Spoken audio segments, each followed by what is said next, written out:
Assalamualaikum warahmatullahi wabarakatuh. Hari ini Ustazah nak sambung semula sesi tafsir Al-Bayyinah ayat 2 dan 3. Sebelum kita teruskan dengan tafsir ayat 2 dan ayat 3, kita ulang balik, refresh memori kita apa yang kita dapat daripada ayat 1. Daripada ayat 1, bukti yang ahli kitab dan musyrikin minta itu sebenarnya Allah cakap dah ada dah sebenarnya dalam kalangan mereka sendiri. Allah kata, even bagi bukti yang hebat dan luar biasa yang mereka minta itu, takkan setanding pun dengan bukti yang Allah dah sediakan untuk mereka, iaitu bukti yang paling nyata dan kekal hingga ke akhir zaman. Bukti yang Allah maksudkan ialah Allah nyatakan dalam ayat 2, iaitu Rasulun minallahi yatlu suhufan mutahharah, iaitu utusan dari Allah yang membacakan lembaran-lembaran suci. So dekat ayat 2 ni sendiri Allah nyatakan dua bukti yang utama, iaitu Rasulun minallah, utusan daripada Allah, dan juga bukti yang kedua suhufan mutahharah, lembaran-lembaran suci, iaitu Al-Quran itu sendiri. Siapa utusan daripada Allah tu? Tidak lain dan tidak bukan ialah Nabi Muhammad sallallahu alaihi wasallam kita. So apa yang hebat sangat dengan dua bukti yang Allah berikan ni? Lebih hebat daripada bukti yang kaum musyrikin minta itu. So Rasulun minallah, utusan daripada Nabi, utusan daripada Allah ini tidak lain dan tidak bukan ialah Nabi kita, iaitu Nabi Muhammad sallallahu alaihi wasallam, untuk menjelaskan lagi dengan lebih terperinci apa yang dikatakan oleh Allah dalam Al-Quran tersebut.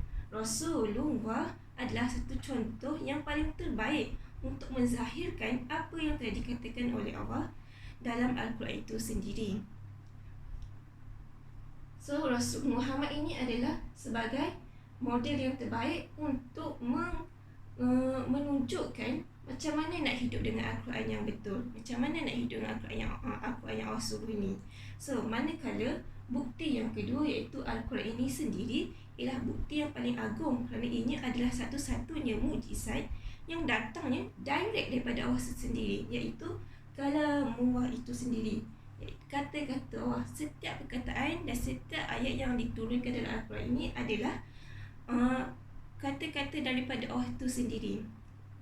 Mukjizat yang Allah pernah turunkan sebelum ini belum pernah melalui daripada kata-kata Allah itu sendiri. Maksudnya bukan direct daripada Allah itu sendiri. So inilah dua bukti yang menunjukkan kebenaran yang Rasulullah bawa itu, bukanlah seperti bukti yang mereka mintakan. Antara mukjizat kebesaran Al-Quran ini berbanding dengan mukjizat Nabi-Nabi terdahulu ialah mukjizat Al-Quran ini masih lagi dipelihara oleh Allah daripada zaman Nabi dahulu, iaitu zaman 1400 tahun dahulu, sampailah zaman kita sekarang tahun 2020. Bayangkan berapa lama tempoh masa Allah jaga Al-Quran itu untuk sampai kepada kita. Al-Quran ni mukjizat daripada Nabi yang Allah jaga untuk sampaikan kepada masa zaman kita. Malah Al-Quran ini juga akan menjadi mukjizat kita ke akhir-akhirat nanti, iaitu sebagai hujah kepada orang yang sentiasa membaca Al-Quran di dunia ini. Al-Quran ni dia memberikan manfaat kepada pembacanya bukan sekadar di dunia tapi ke akhirat pun juga. Maka beruntunglah kita dan pelajar-pelajar sekalian, kerana Allah telah mengizinkan kita untuk dapat baca Al-Quran daripada usia sangat muda lagi. Dah menghafal Al-Quran, cuba untuk menghafal Al-Quran. Cuma kita tinggal nak praktikkan je apa yang Allah suruh dan ajar dalam Al-Quran ini. Macam mana kita nak praktikkan? So kita kena selalulah baca Al-Quran, sekali saja baca, dan juga kalau boleh tengok terjemahan dia. Senang cerita, paling mudah untuk kita ikut ialah jadikan Nabi Muhammad kita Rasul dan juga Al-Quran ini sebagai panduan utama dalam kehidupan kita ke arah menjadi manusia yang lebih baik di sisi Allah, di dunia dan juga di akhirat. Boleh ke kelas?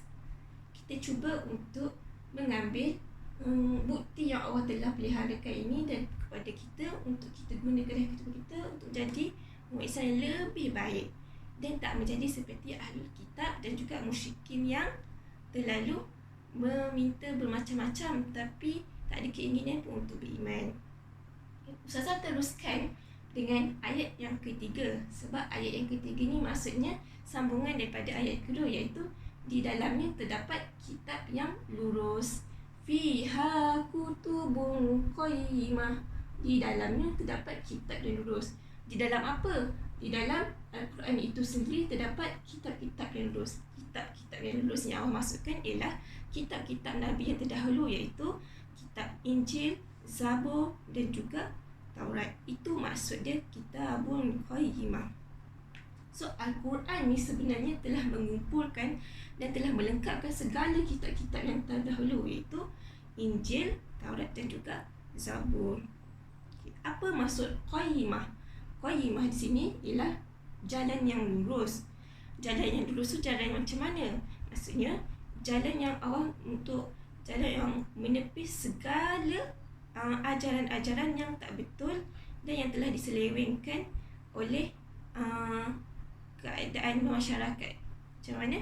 Dikata ialah qayyimah itu ialah untuk menepis segala ajaran-ajaran yang tidak betul dan memperbetulkan keadaan masyarakat di bumi ini. Contoh tu macam mana? Okay, Ustazah bagi contoh. Contoh, kalau kita bijak pandai, adakah kita ni orang lagi hebat dan lagi mulia pada orang lain? Tak. Tapi Allah kata, Allah nak berbetulkan neraca yang betul ialah orang yang bijak pandai, orang yang banyak ilmu sepatutnya kena lagi tunduk pada Allah, kena lagi rendah diri. Itu ajaran yang Al-Quran ajar. Lagi contoh, kalau Ustazah bagi contoh, kita banyak duit, kita orang senang, kita ada punya banyak duit, adakah bermaksud kita boleh tunjuk kekayaan kita, ataupun kita menunjuk, ataupun kita berbelanja sesuka hati sampai membazir? Tak. Allah cakap, kalau kita ada duit lebih, kita kena kongsi dan sedekah, bantu orang yang susah. Faham ke? Maksudnya kalau kita bila Allah sedang membetulkan balik segala kekusutan yang berlaku di muka bumi ini dengan ajaran Al-Quran yang betul. Itu maksudnya qayyimah. Allah membetulkan semula ajaran yang tidak betul yang diamalkan oleh masyarakat sekarang. Okey. Di sinilah Allah nak menunjukkan bagaimana Al-Quran ini ialah kata-kata Allah, iaitu suruhan Allah dan juga larangan Allah untuk membetulkan perkara yang tak betul di muka bumi ini. Membetulkan cara hidup manusia yang salah dan penuh cacat celah dengan cara hidup yang lebih baik, yang lebih Allah redai. Okay. So apa kita boleh buat lepas kita dah dapat ayat 2 dan 3 ini?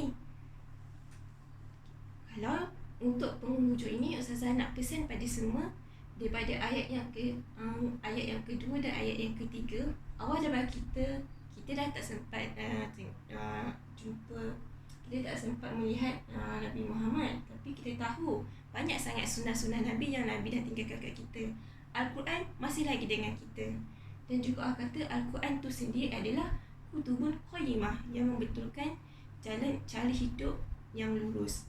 Maka jomlah kita sama-sama berazam untuk berubah kepada yang lebih baik, daripada yang tak tahu kepada yang tahu. Kalau dah baik pun, berubahlah dengan lebih baik, berubahlah untuk jadi lebih baik dengan Al-Quran.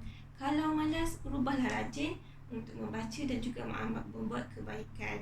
Maka jomlah kita bersama berusaha untuk mempraktikkan segala apa ajaran yang Allah telah pesan kat kita dalam Al-Quran itu sendiri.